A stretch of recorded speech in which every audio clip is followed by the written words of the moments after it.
আমরা কখনোই বাংলাদেশের সাম্প্রদায়িক সম্প্রীতির বিরুদ্ধে নই, কিন্তু বাংলাদেশের 90% মুসলিম রাষ্ট্রের মধ্যে যখন দিনে দুপুরে আমাদের একজন মুসলিম ভাইকে কুপিয়ে জবাই করে হত্যা করা হবে, তখন আমরা কোশ্চিনকালেও চুপ করে বসে থাকবো না ইনশাআল্লাহ। আমরা সর্বপ্রথম আমাদের প্রশাসন, সরকার এবং ঊর্ধ্বতন কর্তৃপক্ষকে বিনয়ের সাথে অনুরোধ করতে চাই, এই সন্ত্রাসী সংগঠন ইসকনকে অনতিবিলম্বে বাংলাদেশের মাটি থেকে বহিষ্কার করতে হবে।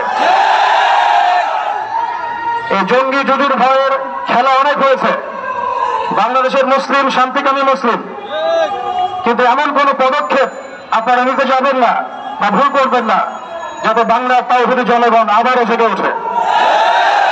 আমরা আল্লাহর কসম করে বলছি, যদি বাংলাদেশের তাওহীদি জনগণ একটাবার জেগে ওঠে, এর আগের মানুষ তাতে পালানোর পথ পেয়েছে, আপনারা কিন্তু পালানোর পথে পাবেন না ইনশাআল্লাহ।